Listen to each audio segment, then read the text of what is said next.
Hello students. So I hope आपने 2025 और 26 के पीवाईक्यूज लगा लिए होंगे। अभी आज हम स्टार्ट करने वाले हैं 2024 के पीवाईक्यूज जनवरी प्लस अप्रैल के। तो चलो स्टार्ट करते हैं। तो भाई सबसे पहला पीवाईक्यू है दैट इज ऑफ, देखो, अप्रैल में 2024 का। क्या बोलता है कि कंबशन ऑफ ग्लूकोज, तो क्या है ग्लूकोज C6H12O6, उसका मैं कंबशन करा रही हूँ और मेरे को क्या मिल रहा है CO2 एंड वाटर। उसके बाद क्या होता है, ये बोल रहा है the amount of oxygen required, कितना ऑक्सीजन है उसका मास बताओ जिससे कि मेरा जो कंबशन हो पाए 900 ग्राम ऑफ ग्लूकोज का, और कैसा कंप्लीटली कुछ बचे ना। तो एक बात बताओ, सबसे पहले तो आप इसको बैलेंस कर लो। तो ये लो, मैंने बैलेंस्ड केमिकल रिएक्शन लिख दी। अब मुझे एक बात बताओ कि इसके 1 मोल से इसके 6 मोल बन रहे हैं, यानी 1:6 का मोलर रेशियो है। तो एक बात बताओ भाई, इसके मास कितना दिया है 900 ग्राम, इसका मोलर मास कितना होता है ग्लूकोज का, बताइए 180 ग्राम पर मोल। तो एक बात बताओ, क्या मैं यहाँ से मोल्स निकाल लूं, निकाल लो। तो क्या आ जाएगा, देखो यहाँ से मोल्स आ गए 5 मोल। तो जब रिएक्शन का जो मोलर रेशियो है वो 1:6 के रेशियो में हो रही है, तो मतलब 1 मोल से 6 मोल पानी, सॉरी, O2 के रिएक्ट कर रहे हैं। तो बताओ 5 से कितने रिएक्ट करेंगे, तो 6 × 5 बराबर कितना होगा 30 मोल्स। ये आ गया 30 मोल्स। अब आपको क्या निकालना है कि भाई इसका मास निकालना है O2 का। तो मास बराबर क्या होता है मोल्स इंटू मोलर मास, यानी मोल्स कितने हैं मेरे 30 इंटू मोलर मास कितना है O2 का 32। तो स्टूडेंट्स यहाँ से आ गया 960 gram. So your answer 2 is the correct one. चलिए आंसर चेक करते हैं। सो यार your answer 2 is the correct one. चलिए next question we have this in front of your screen.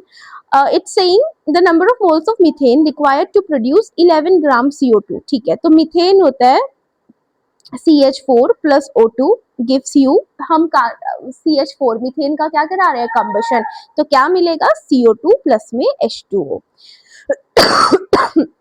कितना ग्राम CO2 मिला 11 ग्राम। भाई पहले रिएक्शन बैलेंस कर लो, रिएक्शन हो गई बैलेंस। इसके आपको मोल्स निकालने हैं, इसका आपको मास पता है तो इसके मोल्स निकाल लो। N is equal to given mass upon molar mass 44 होता है CO2 का। क्या, अरे पता है ना ये फॉर्मूला, मास अपॉन मोलर मास, वही लगा दिया। तो यहाँ से आ गया 1/4। अब आप देखोगे जो रिएक्शन हो रही है वो 1:1 के कोफिशिएंट रेशियो में हो रही है, यानी 1:1। तो एक बात मुझे बताओ, इसका 1 मोल CO2 देता है, तो भाई इसका 1/4 कितने CH4 से बनेगा, तो 1/4 भी बनेगा 1/4 से, जो कि बराबर कितना है 0.25 के। तो your answer 2 is the correct one. I think you understand it. चलिए आगे बढ़ते हैं बच्चे, देखो आंसर है 0.25। Next question we have, the question is 9.3 gram of pure aniline is treated with bromine water at room temperature to give a white PPT of the product P. The mass of product P obtained is 26.4 gram. The percentage yield is. हुआ क्या है कि aniline क्या होता है, aniline बच्चे, aniline मेरा ऐसा सा कुछ दिखता है। अब ये क्या है, कैसे आया, ये सब आपको बताएंगे जब ऑर्गेनिक केमिस्ट्री को स्टार्ट करेंगे। तो अभी आपको किसी भी तरीके की प्रॉब्लम या नहीं होनी चाहिए, ना ज्यादा सोचना है। मैं बस आपको एक रिएक्शन फॉर्म करके दूंगी एंड आपको उसके बाद से फिर क्वेश्चन लगना चाहिए, ठीक है। चलो, तो एनिलीन का मैंने ब्रोमीन के साथ रिएक्शन कराई, तो मुझे क्या मिलता है, एक व्हाइट प्रोडक्ट। देखो कैसा दिखता है, इस तरीके से। इसको बोलते हैं 2,4,6 ट्राइब्रोमो एनिलीन। ठीक है, लिखते हैं चलो इसको 2,4,6 ट्राइब्रोमो एनिलीन। ये इसका नाम है बच्चे, समझ में आया ये नाम है कहाँ से आया, सब ऑर्गेनिक केमिस्ट्री में पढ़ाऊंगी स्टेप बाय स्टेप सिंपल तरीके से। अब एक बात और है भाई, साथ में निकलता है HBr, 3 HBr निकलते हैं, ये देखो। ठीक है, अब ये स्टूडेंट्स आपकी रिएक्शन ना बैलेंस हो गई है। अब ध्यान से सुनना, इसने आपको दिया है 9.3 ग्राम इसका। अब आप पता है आपको एनिलीन का इसका जो मोलर मास है, देखो मैं आपको बता दूं, इसका जो मोलर मास है वो है 93 ग्राम पर मोल, और ये वाला जो कंपाउंड बना है इसका मास होता है 330 ग्राम पर मोल, मोलर मास। ठीक है भाई, चलो अब एक चीज देखो, अब मैं मोल्स निकाल लूं तो given mass upon molar mass, तो मोल्स कितने आ गए 0.1 ग्राम, है ना। अब एक बात मुझे बताओ, इन्होंने इसका ना एक चीज और दी है पी का मास दिया है कि ये बन कितना रहा है, ये बन रहा है 26.4 ग्राम। यानी कि स्टूडेंट्स अभी मुझे एक बात बताओ कि इसके एक मोल से इसका एक मोल बन रहा है। तो भाई मैम इसके 0.1 से भी तो ये 0.1 बनना चाहिए। ये तो है मेरा एक्सपेक्टेड। ये क्या बताया मैंने आपको, एक्सपेक्टेड। तो यहाँ लिख लो कि this is my expected moles. अब भाई अब उसने तो दिया है कि इतना बन रहा है 26.4, तो इसमें मोल्स कैलकुलेट कर लेते हैं। तो मास से मोल कैलकुलेट कर लो। तो मास कितना दिया है 26.4 और मोलर मास कितना है 330। तो डिवाइड करोगे ना बच्चे तो यू विल गेट, यहाँ से मिलेगा 0.08 मोल्स। यानी कि मैम जो मिलना चाहिए था, जो मेरा एक्सपेक्टेड था वो 0.1 था, लेकिन मिला कितना 0.08। अब मैंने आपको एक फॉर्मूला बताया था परसेंटेज यील्ड का, क्या था, एक्चुअल मोल्स अपॉन में एक्सपेक्टेड मोल्स मल्टीप्लाइड बाई 100। तो भाई एक्चुअल मोल्स कितने हैं, देखो ये है मेरा एक्चुअल जो असली में है, जो एग्जिस्ट कर रहे हैं, है ना, दैट इज 0.08। और एक्सपेक्टेड मोल्स कितने हैं मेरे 0.1 एंड मल्टीप्लाइड बाई 100। तो स्टूडेंट जब कैलकुलेट करोगे ये आएगा percentage yield 80%। I hope you understand it. चलिए आंसर चेक करते हैं। Okay so students my answer is 80%। Okay चलो नेक्स्ट क्वेश्चन की तरफ आगे बढ़ते हैं। नेक्स्ट क्वेश्चन ये रहा आपकी स्क्रीन पे, कहता है 10 ml ऑफ गैसियस हाइड्रोकार्बन, ठीक है, on combustion gives 40 ml of CO2 and 50 ml of water. Total number of carbon and hydrogen atoms in the hydrocarbon is। तो स्टूडेंट्स लेट कि मैंने जो हाइड्रोकार्बन माना है वो है C6H5। तो बच्चे मैंने C6H5 माना, मैं इसका कंबशन करा रही हूँ। तो भाई देखो अभी ना मैं पहले रिएक्शन लिख दूं फिर आपको समझाती हूँ। gives x times of CO2 plus में y by 2 times of H2O। जी हाँ बच्चे याद आया, ये रिएक्शन मैंने आपको बोला था कि जब आप हाइड्रोकार्बन C6H5 लोगे तो आपको जो रिएक्शन बैलेंस करनी है वो इस तरीके से करनी है ना। और ये आपको मतलब मैं तो कह रही हूँ उसको ना लर्न कर लो, ये कई बार ना बहुत सारी जगह यूज हो जाती है। इंस्टेड ऑफ आप बैलेंस करने बैठोगे 5 से 6 मिनट लगाओगे, क्योंकि आसान नहीं है, एक्स और वाई की टर्म्स में है, कल को नंबर की टर्म्स में होता 2 3 होता तो अब आसानी से बैलेंस कर लेते, आपको फील भी नहीं आ रहा इसमें तो ठीक से, तो बेटर है आप इसको याद करो। अब मैं एक बात बोलती हूँ, तो भाई इन्होंने क्या दिया है, इन्होंने ना इसका दिया हुआ है कि ये 10 ml है, 40 ml CO2 बन रहा है और 50 ml पानी बन रहा है ना। हाँ यानी कि एक तो देखो सारे के सारे जो यहाँ पे आपके रिएक्टेंट्स हैं स्टूडेंट्स, वो सारे के सारे गैस की फॉर्म में, किसकी फॉर्म में, गैस की फॉर्म में। देखो ये भी वाटर वेपर दिया है तो गैस है, CO2 होती है गैस है, और ऑक्सीजन भी गैस होती है, और C6H5 के आगे भी लिखा है गैसियस मॉलिक्यूल हाइड्रोकार्बन, ठीक है, तो सब गैस है। तो आपको पता है जब सारे के सारे रिएक्टेंट और प्रोडक्ट गैस की फॉर्म में हो तो वो एवोगैड्रो लॉ फॉलो करता है, यानी moles is directly proportional to volume. यानी कि आप यहाँ पे बोल सकते हो कि भाई इसका 1 ml इसका x ml CO2 बना रहा है। कैन आई से 1 ml is to x ml का रेशियो। हाँ तो बताओ, क्योंकि यहाँ पे 10 दिया है तो बताओ इसके 10 ml कितने बनाएंगे, तो आप बोलोगे 10x। बच्चे ये 10x ही तो क्या 40 ml के बराबर नहीं होगा, हो जाएगा। तो 10x बराबर 40, तो भाई x बराबर क्या आ गया 4। तो यहाँ से पता चला कि 4 मॉलिक्यूल CO2 के बने। अच्छा जब आप 4 मॉलिक्यूल्स CO2 बोलोगे तो बोलोगे क्या कि इसके अंदर 4 कार्बन एटम्स है। समझ में आया, आया। अब दूसरी बात बताती हूँ। अब मैंने बोला, मैंने कहा देखो अभी क्या है, इसके 1 मोल से इसका y by 2 मोल पानी बन रहा है, यानी 1:y/2 का रेशियो है। तो बताओ फिर इसके 10 मोल से कितना बनेगा, तो आपने बोला मैम 10y/2। और मैम यही तो बराबर किसके होगा 50 ml के, किसके 50 ml के। तो कहना है से कि 10y/2 बराबर हो गया 50 के। कहना है से y बराबर आ गया यहाँ से 10 के। जी हाँ, यानी कि अब आप क्या बोलोगे कि मैम क्योंकि यहाँ पे जो हमने लिया है ना ये है मेरा y/2, तो 10 तो y/2 कितना हो जाएगा 10/2 दैट इज 5। तो यानी मेरे पास 5 मॉलिक्यूल्स हैं पानी के। तो इसमें हाइड्रोजन के कितने एटम है, तो आप बोलोगे 10 हाइड्रोजन के एटम। तो मेरे पास जो भी मॉलिक्यूलर फॉर्मूला निकल के आएगा दैट इज कार्बन के 4 और हाइड्रोजन के 10। तो अब उसने क्या बोला है कि आप बताओ total number of carbon and hydrogen atom in the hydrocarbon. तो कार्बन कितने हैं 4, हाइड्रोजन कितने हैं 10। तो भाई मेरा आंसर है 14। चलो चेक कर लेते हैं आंसर फटाफट। तो भाई मेरा आंसर जा रहा है क्या 14। I hope you understand it. चलिए नेक्स्ट क्वेश्चन क्या कहता है, a sample of calcium carbonate and magnesium carbonate weight 2.21 gram ignited to a constant weight of 1.152 gram, the composition of mixture is. तो बच्चों याद करो, ये इसी तरीके का एक क्वेश्चन मैंने आपको क्लास नोट्स में कराया था और मैंने आपको बोला था कि ये एक फिक्स्ड प्रोसीजर है जो आपको हर बार फॉलो करना है। तो चलो एक बार सॉल्व करके मैं आपको दिखाती हूँ। मैंने आपको वहां बोला था मोल्स से आप इसको सॉल्व करना। हाँ, तो भाई कैल्शियम कार्बोनेट को इग्नाइट करना मतलब होता है जला दो, हीट कर दो। तो आपने जब इसको हीट किया तो आपको ये मिलता है calcium oxide plus carbon dioxide. तो लेट्स से कि मैंने यहाँ पे कैल्शियम कार्बोनेट के x मोल मान लिए, तो भाई शुरू में तो ये नहीं बनेगा, फिर ये 0 हो जाएगा और ये x मोल ही बनेंगे। याद है मैंने आपको क्लास नोट्स में समझाया था। सेम इसी तरीके से स्टूडेंट्स, अब मेरे पास है मैग्नीशियम कार्बोनेट।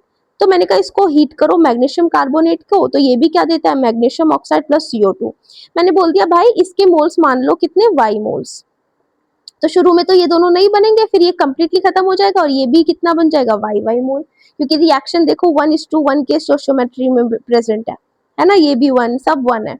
समझ में आती है। चलिए अब आगे बढ़ो भाई। अब आगे क्या है, अब ध्यान से सुनना। अब एक बात बताओ, इसके x मोल्स है, क्या आपको पता है मास बराबर होता है मोल्स इनटू मोलर मास। तो भाई कैल्शियम कार्बोनेट का देखो उन्होंने दिया ही है, हम क्यों ही निकालें, दिया ही है। कैल्शियम कार्बोनेट का मोलर मास 100 और मैग्नीशियम कार्बोनेट का दिया है 84। तो आप देखोगे यहाँ से क्या मैं मास निकाल लूं, कैल्शियम कार्बोनेट का मोल्स कितने हमने माने हैं x, तो x इंटू मोलर मास कितना दिया है 100, तो मास आ गया कितना 100x। तो यानी यहाँ पे लिख लो कि इसका इतने मोल्स में 100x मास है। इसी तरीके से स्टूडेंट्स मैं कहूँ, मैंने कहा एक काम करो मैग्नीशियम कार्बोनेट की बात करो, तो आप बोलोगे मैम वहां भी मास निकाल लो मोल्स इनटू मोलर मास से। तो मैम देखो मोल्स कितना माना आपने वहां y, और मोलर मास कितना है 84, तो ये आ गया 84y, इसका मास आ गया। तो भाई यहाँ पे लिख लो y मोल्स में 84y मास है। एक बात बताओ, क्या ये मास और ये मास मिलके ही उसने नहीं दिया कि sample of calcium carbonate magnesium carbonate का वेट ही 2.21 है। यानी बच्चे कहना है से कि 100x बराबर 84y बराबर हो गया 2.21 के। तो बच्चे ये एक मेरी इक्वेशन बनी जिसको मैंने दिया इक्वेशन 1। अब उसने बोला है हमने इसको इग्नाइट कर दिया कांस्टेंट वेट ऑफ 1.152 ग्राम तक। यानी बच्चे देखो जो CO2 है वो तो गैस तो उड़ जाएगी, CO2 तो उड़ जाएगी, तो फिर कांस्टेंट वेट किनके कारण होगा, इन दोनों के कारण। यानी कि ये बच्चे इन दोनों के मिक्सचर का, ये जो मिलेंगे ना मुझे रिएक्शन में, ये इनका वेट दिया हुआ है, किस किस का, calcium oxide plus magnesium oxide.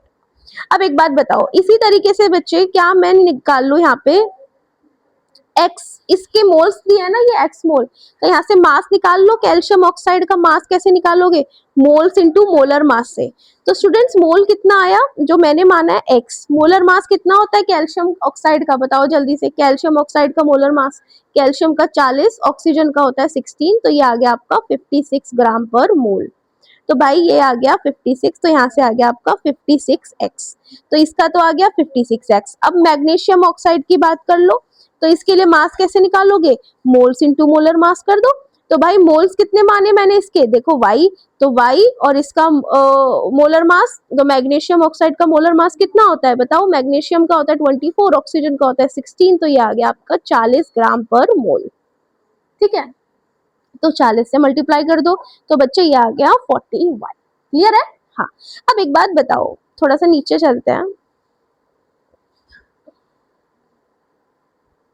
हाँ जी, जस्ट अ सेकेंड बच्चे। हाँ, तो मेरे पास एक बात बताओ, जिस तरीके से मैंने ये इक्वेशन बनाई थी ये वाली, क्या इसी तरीके से मैं एक और इक्वेशन बना सकती हूँ, क्या मैं बोल सकती हूँ कि ये 56x ये जो मास है प्लस इसका जो मास बना है 40y, यही किसके बराबर होगा, 1.152 के बराबर होगा कि नहीं होगा, तो 1.152। तो भाई ये मेरा एक इक्वेशन बन गई और इसको मैंने बोला इक्वेशन 2। स्टूडेंट्स अब आप ना यहाँ पे सॉल्व कर लो। जब आप सॉल्व कर लोगे तो भाई बड़ी सिंपल सी चीजें आपको मिलेंगी, जो y की वैल्यू आएगी जब आप सॉल्व करोगे, तो बच्चे y मैं ना लिख देती हूँ, y आएगा 0.0125 और x आएगा 0.0116। ये आए आपके मोल्स, है ना। जब आप इक्वेशन 1 और 2 को सॉल्व करते हो तब आपको ये दो चीज मिलती है। स्टूडेंट्स अब देखो क्या करना, अब आप क्या करना कि दो चीज मिल गई ना, मोल्स। अब मोल्स हमें निकालना है। एक्चुअली उन्होंने क्या पूछा है, द कंपोजिशन ऑफ मिक्सचर। अब आप ना एक बार ऑप्शन देखो, ऑप्शन में ना मास दिए हुए हैं, मास के फॉर्म में आंसर करना है। तो भाई मोल्स तो मुझे निकाल लिए, मैंने पता कर लिए। अब जो ये वाई मोल्स आए हैं, ये किसके रिस्पेक्ट में आए हैं वाई मोल्स, मैंने किसके माने थे, मैग्नीशियम कार्बोनेट के। और ये जो एक्स है ये किसके आए हैं, कैल्शियम कार्बोनेट के। तो यानी कि अगर मैं मैग्नीशियम कार्बोनेट की बात करूं तो यहाँ पे मास निकालूं तो मोल्स इनटू मोलर मास। अब मोल्स कितने निकाले मैंने, 0.0125 मल्टीप्लाइड बाय मोलर मास कितना होता है मैग्नीशियम कार्बोनेट का, 84। इसी तरीके से स्टूडेंट्स कैल्शियम कार्बोनेट का भी निकाल लो, आसान है ना, बस लेंदी है क्वेश्चन और कुछ नहीं है। तो मोल्स इनटू मोलर मास कर लो। मोल्स कितने निकाले मैंने इसके, देखो 0.0116 और मोलर मास कितना है कैल्शियम कार्बोनेट का, 100। तो भाई अब जो यहाँ से आंसर आएंगे आप देखना कि यहाँ से जो अभी आपके आंसर आएंगे वो ऑप्शन 1 के ज्यादा क्लोज होंगे। सबसे बेस्ट ऑप्शन ऑप्शन 1 होगा, 2 और 3 और 4 आपके कट ही हो रहे होंगे। ठीक है, तो भाई मैंने आपको पूरा तरीका समझा दिया कि सॉल्व कैसे करना है सवाल को, ऐसे ही आप लोग भी करना और एग्जैक्ट ये सब कैलकुलेट करके तब रुकना। मैंने यहाँ पे छोड़ दिया इसका ये मतलब नहीं आपको भी यहाँ पे छोड़ना है, पूरा कैलकुलेट करना आपको, आपकी कैलकुलेशन में प्रो बनना। वो फर्स्ट फैब शिफ्ट 1 में आया था, इट्स सेइंग कि कंसीडर द फॉलोइंग रिएक्शन। ये रिएक्शन दिए देखो बैलेंस्ड ही है, चलो लिखते हैं पहले हम भी। 3PbCl2 की रिएक्शन हो रही है 2 टाइम्स ऑफ NH3 का whole 4 PO4 and it gives you Pb3PO4 का whole twice plus 6 times of NH4Cl। तो बच्चों इन्होंने क्या किया है, इन्होंने लिया है 72 मिलीमोल लिए हैं किसके, PbCl2 के, उसको मिक्स कर दिए 50 मिलीमोल ऑफ NH4 का होल थ्राइस PO4 के साथ। तो बोल रहा है बताओ Pb3PO4 का होल ट्वाइस कितना बनेगा, इसके कितने मिलीमोल्स आएंगे, है ना। मिलीमोल में ही आपको आंसर देना है, नियरेस्ट इंटीजर में आपको आंसर करना है। ठीक है, चलो एक बात बताओ, तो भाई मैंने आपको कितनी बार बोला है, जब दो रिएक्टेंट का अमाउंट दिया हो तो एलआर कैलकुलेट करो। तो एलआर कैसे निकालते हैं, अब तो ये तो यार बहुत आसान क्वेश्चन है, आपको मोल्स भी बेचारों ने क्वेश्चन वालों ने दिया ही है, एनटीए वालों ने, बस आप स्टोइचियोमेट्री से डिवाइड कर दो। तो भाई यहाँ पे आ गया 24, यहाँ पे आ गया 25, जो नंबर कम आता है तो वही मेरा क्या होता है एलआर, यानी रिएक्शन को यही रन कराएगा। यानी कि भाई एक बात बताओ, जो रिएक्शन हो रही है अब आप इसको देखो PbCl2 को और इसको देखो ये किस रेशियो में हो रही है, तो आपको पता चलेगा 3:1। तो एक बात बताओ इसके मोल्स कितने हैं, 72 मिलीमोल्स। तो जब इसके 3 मोल इसका 1 मोल बना रहा है तो भाई इसका 72 कितना बनाएगा, तो 72/3 यानी 24। तो 24 मिली मोल ही मेरा आंसर भी है। ठीक है, चलो चेक करते हैं। yes, so students my answer is 24 millimole. I think you understand it। काफी सिंपल सा सवाल था, बहुत आसान था। देखो 2024 में कभी कभी बड़े सिंपल भी सवाल आ जाते हैं, ऐसी बात नहीं है कि भाई टफ ही आएगा, अब बस आपके बेसिक्स क्लियर होने चाहिए तो चीजें हो जाती हैं। चलो next question, it's saying mass of methane required to produce 22 gram of CO, नहीं भाई ये ना CO2 है, इसको 2 कर लेना। ठीक है, ठीक है, आफ्टर कंबशन इन ग्राम। ठीक है, ग्राम्स में आपको जवाब देना है, मोलर मास सबके दिए हुए हैं, जनवरी का ये आपका सवाल है। तो क्या बोलता है कि आपने मीथेन लिया, उसको आपने O2 के साथ रिएक्शन कराया और आपको CO2 और H2O तो हमेशा मिलता है भाई, कंबशन रिएक्शन में CO2 और H2O ही मेरा प्रोडक्ट होता है। ठीक है, चलो बैलेंस करो रिएक्शन, लो रिएक्शन बैलेंस हो गई। ये बोल रहा है 22 ग्राम CO2 बना है। यार ये क्वेश्चन तो हमने किया हुआ है, if I am not wrong, did you remember, नहीं नहीं नहीं ये नहीं किया, वो दूसरा था, अभी पहले भी निकाला था ना 22 था शायद। चलो देखते हैं आगे। तो भाई देखो ये मास दिया है, एक काम करो मास मोल्स निकालो, क्या निकालो मोल्स, कैसे निकालते हैं, मास अपॉन मोलर मास। तो मास क्या है 22 ग्राम, मोलर मास क्या होता है CO2 का 44, तो ये आ गए 1/11 2 11 4 1/2 आ गया, है ना। हाँ अब वो बोल रहा है मिथेन का मास बताओ कितना, कि कितनी मिथेन से 22 ग्राम CO2 बन रहा होगा। तो भाई यहाँ से मैंने निकाल लिए इसके इतने मोल। तो आप रिएक्शन कोएफिशिएंट देखो पहले तो रिएक्शन जो कोएफिशिएंट है वो 1:1 में हो रही है। रिएक्शन किस में हो रही है? 1:1 में हो रही है। तो भाई आधा मोल देखो, जब एक से एक बन रहा है, एक से एक बन रहा है, तो आधा कितने से बन रहा होगा सोच के बताओ। तो आधा आधे से ही तो बन रहा होगा। बस तो मोल्स पता चल गए, मास निकाल लो। मास बराबर होता है मोल इंटू मोलर मास। तो मोल तो भी निकाले कितने, आधे। मोलर मास कितना होता है CH4 का? 16। तो ये आ गया आपका क्या, 8 gram. So this is your final answer. चलो चेक करते हैं। तो बच्चे आंसर देखो क्या है, 8 ग्राम। ठीक है, चलो नेक्स्ट क्वेश्चन वी हैव, बोल रहा है 9.3 gram of aniline is subject to reaction with excess of acetic anhydride to prepare acid aniline. बच्चे घबराने वाली कोई बात नहीं है, ये सवाल मैं रिएक्शन लिख के दूंगी। ये रिएक्शन कहाँ से आई? ऑर्गेनिक केमिस्ट्री से आई। ये हम पढ़ेंगे जब ऑर्गेनिक शुरू करेंगे। पहले मैं आपको रिएक्शन लिख देती हूँ, फिर आप पॉज करना, वीडियो खुद से सॉल्व करके देखना। तो मैंने क्या लिया, एनिलीन लिया। ये क्या है मेरी एनिलीन। एनिलीन की रिएक्शन मैंने करा दी एसिटिक एनहाइड्राइड से। ये सब सिखाएंगे आपको वहां की एसिटिक एनहाइड्राइड क्या है, कैसे नाम आया इसका एसिटिक एनहाइड्राइड, और क्या बना एसिड एनालीड। क्या बना? Acetanilide.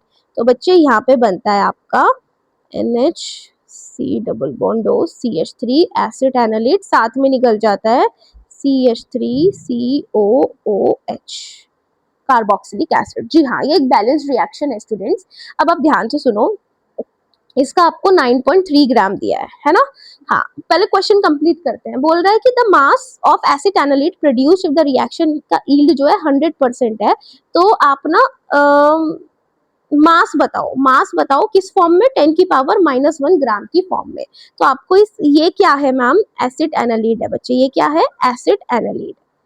क्या नाम है इसका? एसिड एनिलीड। इसी का आपको क्या बताना है? मास बताना है। और ये क्या है मैम? बच्चे ये है मेरा एनिलीन, और ये क्या है? This is your acetic anhydride. ठीक है, क्लियर है? ये है इथेनोइक एसिड। सब पढ़ाएंगे आपको, सब हर चीज आपको आ जाएगी लिखनी। तो एक बात बताओ, रिएक्शन जो हो रही है दैट इज हैपनिंग इन 1:1 के रेशियो में। तो 1:1 के रेशियो में, अभी आपको याद है पिछले क्वेश्चन में मैंने इसके मोल्स निकाले थे। मैंने आपको इसका मोलर मास बताया था 93 ग्राम पर मोल। तो given mass upon molar mass, तो यहाँ से इसके मोल्स आए थे 0.1। तो भाई जब एक से एक मोल बन रहा है तो 0.1 से कितना बनेगा? तो 0.1 से 0.1 मोल एसिड एनालीड बनेगा। करेक्ट। तो भाई रिएक्शन का यील्ड भी उसने 100% दिया है, यानी कि 0.1 से 0.1 ही बन रहा है। तो भाई मोल बराबर होता है मास अपॉन मोलर मास। तो यहाँ से क्या मास निकल जाएगा? निकाल लो। तो मास कैसे निकालोगे? मोल इंटू मोलर मास से। तो भाई मोल कितना दिया हमने निकाला है? 0.1। अब आपको बात आती है इसके मोलर मास की। तो भाई जो एसिड एनालीड है ना स्टूडेंट, जब आप कैलकुलेट करोगे इसका मोलर मास, तो that will come out to be 135 gram per मोल।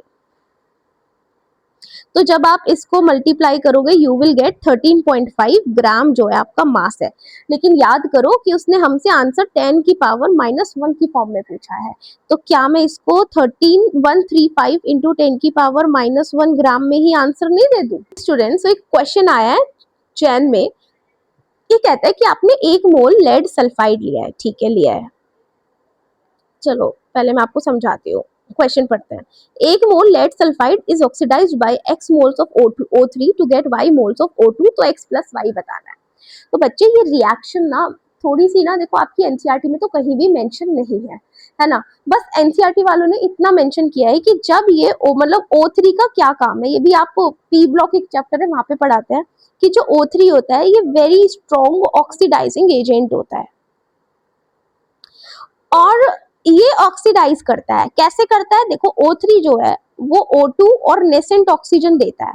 अब ये तो स्टेबल होता है डाई ऑक्सीजन, तो अब ये नेसेंट ऑक्सीजन अनस्टेबल होता है, ये रिएक्शन के लिए किसी को ढूंढ रहा होता है। तो ये क्या करता है लेड, और ये बहुत ज्यादा ऑक्सीडाइजिंग नेचर का होता है। जो O3 जो स्ट्रॉन्ग ऑक्सीडाइजिंग है ना, ये इस नेसेंट ऑक्सीजन के कारण ही स्ट्रॉन्ग ऑक्सीडाइजिंग एजेंट होता है। ठीक है, किसके कारण? नेसेंट ऑक्सीजन के कारण। तो ये लेड सल्फाइड को देखते ही ये नेसेंट ऑक्सीजन क्या करता है, ये इसको सल्फेट में कन्वर्ट कर देता है, लेड सल्फेट। चलो बैलेंस कर लो रिएक्शन को, तो देखो यहाँ पे 4 आ जाएगा, 4। हाँ भाई अब देखो, अगर ये रिएक्शन करवानी है तो भाई ये इस रिएक्शन का भी तो होना जरूरी है। अगर रिएक्शन 2 को करवाना है तो रिएक्शन 1 का होना जरूरी है। तो एक बात बताओ, रिएक्शन 1 को अगर मैं 4 से मल्टीप्लाई कर दूं तो बताओ यहाँ पे 4 4 और 4, क्योंकि यहाँ पे मुझे 4 चाहिए ना, 4 नेसेंट ऑक्सीजन, इसलिए मैंने 4 से कर दिया। अब मैंने कहा ऐड कर दो रिएक्शन को, तो जब आप स्टूडेंट्स रिएक्शन को ऐड करोगे तो आप देखोगे ये तो कट जाएगा, और 4O3 plus lead sulphide will gives you 4O2 plus lead sulphate. तो स्टूडेंट्स ये मेरी एक फाइनल रिएक्शन आपको ये देखने को मिलेगी, ठीक है। ये आपकी क्या होगी, एक फाइनल रिएक्शन। तो उन्होंने क्या बोला है, ध्यान से देख लो एक बार क्वेश्चन, कि x मोल्स तो O3 के हैं, O3 क्या है, ये तो हो गया मेरा x, ठीक है, और y मोल्स किसके हैं, O2 के, तो y क्या हो गया मेरा ये, तो भाई x प्लस वाई ही तो पूछा है, तो दैट इज 4 प्लस 4 बराबर 8, तो माई आंसर इज 8, तो मेरा आंसर क्या जाएगा 8। तो चेक कर लेते हैं, तो भाई आंसर है yes, so students answer is my 8, ठीक है। चलो next question, 0.05 centimeter thick coating of silver is deposited on a plate of 0.05 meter square area, ठीक है। The number of silver atoms deposited on plate are into 10 की power 3 की form में answer करना है। एटॉमिक मास सिल्वर का 108 दिया है, डेंसिटी दी है 7.9 gram per centimetre cube, round off to the nearest integer, तो राउंड ऑफ करना है नियरेस्ट इंटीजर में। देखो भाई कोई ना, ध्यान से सुनो, एक प्लेट है, ये एक मेरी प्लेट है, इसका एरिया दिया है कितना, दैट इज 0.05 मीटर स्क्वायर। उसने बोल दिया कि इस प्लेट पे ना मैंने सिल्वर की कोटिंग कर दी, ये देखो सिल्वर की कोटिंग कर दी इस प्लेट पे, है ना। तो कितनी मोटी, कितने सेंटीमीटर मोटी मैंने की है, दैट इज थिकनेस कितनी दी है 0.05 सेंटीमीटर की। एक बात बताओ, उसने भाई मैं इसको सेंटीमीटर स्क्वायर में कर लूं, कर लो, तो कैसे करोगे सेंटीमीटर स्क्वायर में, भाई एक बात बताओ, जिन बच्चों को दिक्कत होती है मैं उनके लिए कर रही हूँ, ऐसे करके देखा करो, 1 metre is equal to 100 centimetre. Now square कर दो दोनों तरफ, तो 1 metre square is equal to 10 की पावर 4 सेंटीमीटर स्क्वायर, लिख सकते हो, लिख सकते हो।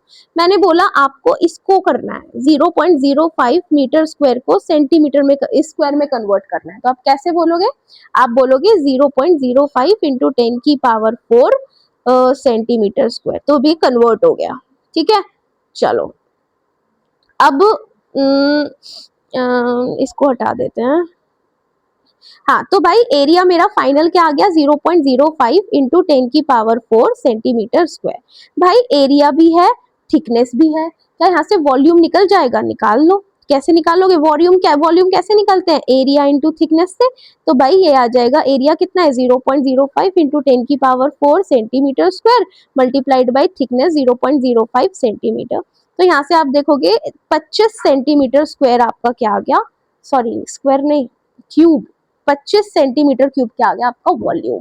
अब क्वेश्चन में ना आपको डेंसिटी दी है, देखो तो डेंसिटी बराबर क्या होता है, मास बाय वॉल्यूम।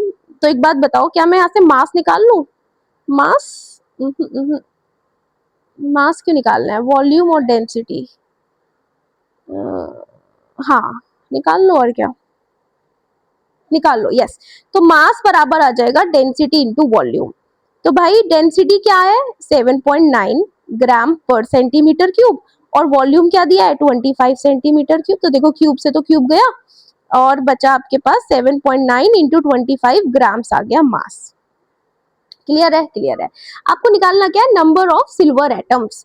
चलो एक बात बताओ भाई, मैंने आपको एक फॉर्मूला बताया हुआ है एटम्स निकालने का, बताओ क्या क्या है वो फॉर्मूला एटम्स निकालने का।